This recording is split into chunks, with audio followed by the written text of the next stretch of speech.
दोस्तों नमस्ते।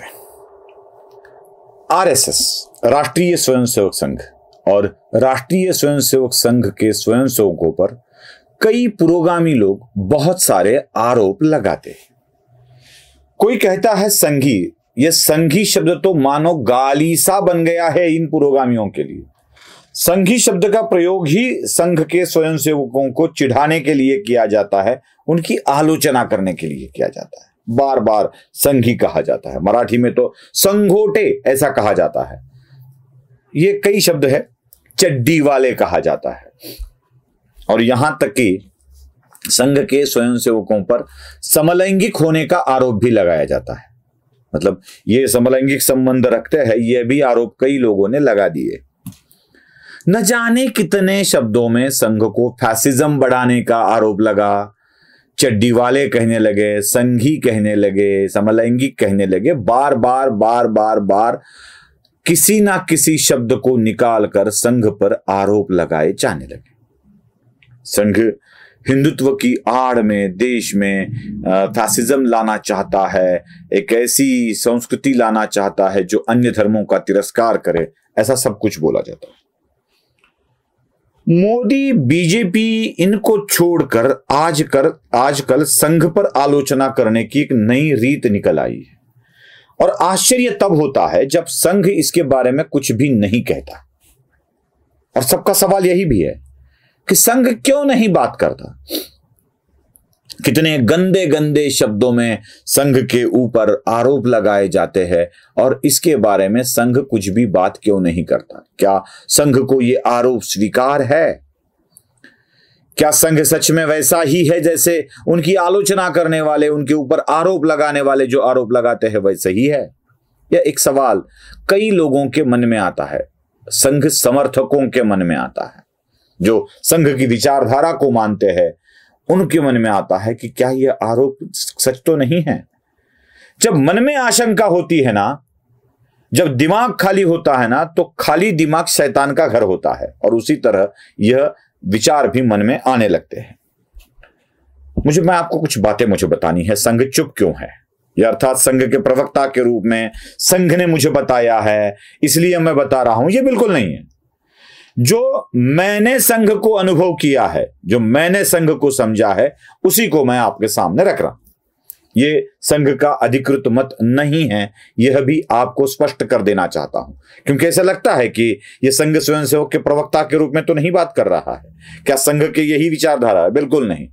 क्योंकि ऐसी किसी आलोचना का जवाब देना या उनके ऊपर बात करना यह संघ की नीति कतई नहीं है, कतई नहीं है। रास्ते में जब आदमी गाड़ी चलती है तो कुत्ते भौंकते रहते हैं। हर भौंकते हुए कुत्ते को रोक के अगर मारा जाए तो अपना सफर तो गया ही समझो। जो सफर एक दिन में पूरा होगा, हर कुत्ते के ऊपर आप मारने के लिए रुकोगे, लाठी मारोगे या पत्थर से मारोगे, तो बीच में रोक कर भौंकने वाले कुत्ते इतने हैं कि आप कुत्तों को हटाते हटाते अपना सफर भूल जाओगे, अपना मुकाम भूल जाओगे। ध्येय प्राप्ति की तरफ आगे बढ़ना है तो आपको जाना होता है कुत्तों की तरफ ध्यान न करते हुए।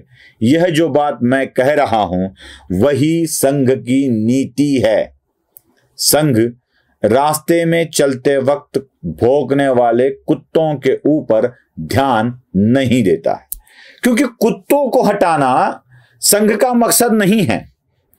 संघ कोई एनजीओ नहीं है, संघ कोई पॉलिटिकल पार्टी नहीं है, यह कोई विदेश से आए चंदे पर चलने वाला संगठन नहीं है, चंदा जमा कर चलाने वाला संगठन नहीं है।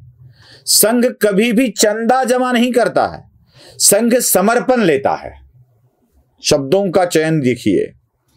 संघ चंदा जमा नहीं करता है, क्योंकि चंदा जब हम देते हैं ना, तो देने वाले का हाथ ऊपर रहता है और देने वाले के मन में मैं इसको चला रहा हूं यह भाव होता है।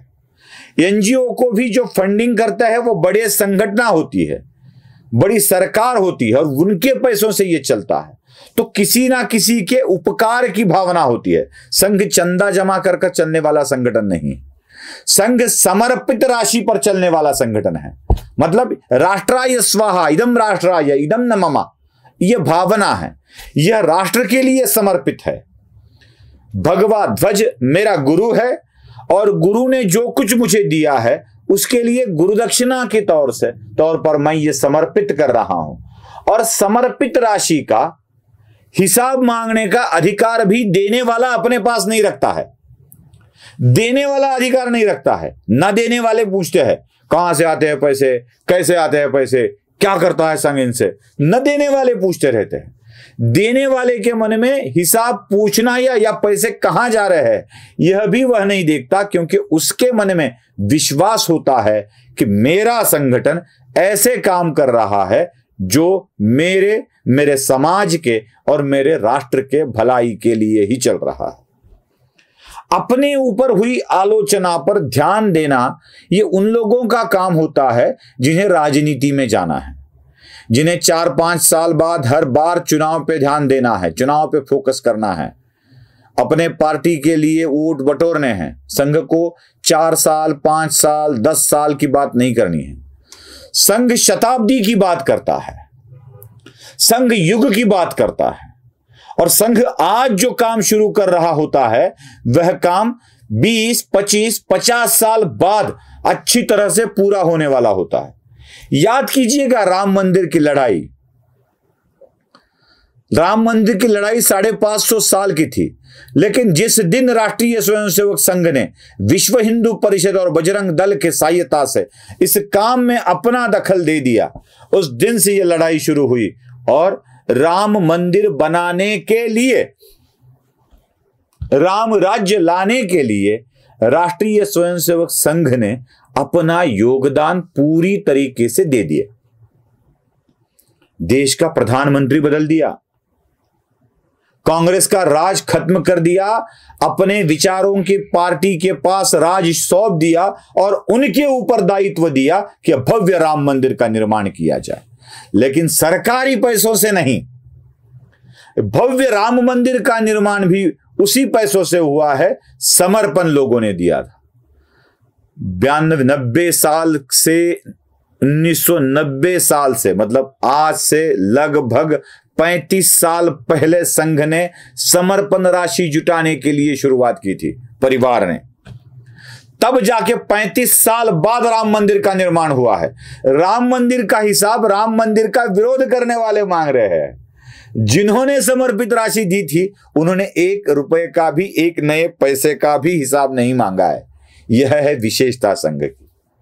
संघी कहने वाले, संगोटे कहने वाले लोगों को जवाब देता संघ फिरे तो ऐसे कैसे कार्य खड़े होंगे। न जाने कितने सेवा कार्य संघ के चल रहे हैं और आज आपको पता भी नहीं होगा कि किन किन क्षेत्रों में संघ कार्य कर रहा है। और एक बात, जो संघ की विचारधारा के लिए काम करते हैं, मेरा उदाहरण ले लीजिए। चलो बाकी दूसरों का उदाहरण मुझे नहीं देना है, मेरा उदाहरण ले लीजिए। मैं संघ की विचारधारा का हूं, मैं स्वयंसेवक हूं, ऐसा खुद को मानता हूं। संघ मानता है कि नहीं इसका विचार नहीं करता हूं। मैं अपने आप को एक स्वयंसेवक मानता हूं और स्वयंसेवक होने के नाते मैंने खुद होकर जब मेरा यूट्यूब चैनल शुरू कर दिया तो यूट्यूब चैनल पर संघ की विचारधारा, हिंदुत्व की विचारधारा को लेकर आगे बढ़ने लगा। अब देखिए, संघ ने मुझे कहा था क्या कि सुशील कुलकर्णी आप चलो यूट्यूब चैनल निकालो? नहीं कहा था। क्या संघ मेरे यूट्यूब चैनल को चलाता है क्या? बिल्कुल नहीं। क्या संघ मुझे कहता है आप ये बात बोलो? बिल्कुल नहीं। आज तक संघ के ओर से एक भी सजेशन वीडियो का मुझे नहीं आया है। मुझे बोलता भी नहीं है संघ कि ये मत, ये करो, वो करो, ऐसी बातें बोलो, वैसी बातें बोलो, ये बातें मत बोलो, ये भी बोलता नहीं है। मतलब किसी को उसके काम की कीमत देकर संघ काम करवाता नहीं है। लेकिन ये मत करो, आप रोक दो, ये भी संघ नहीं कहता है। मैं अकेला क्या, मेरे साथी अनय जोगड़ेकर जो खुद एक स्वयंसेवक है, उनको भी संघ ने नहीं कहा है कि आप यूट्यूब चैनल चलाओ। जो और एक स्वयंसेवक है प्रभाकर सूर्यवंशी, उनको भी संघ ने नहीं कहा है यूट्यूब चैनल चलाओ। लेकिन इनके कामों में रोड़ा भी नहीं अड़ाता है।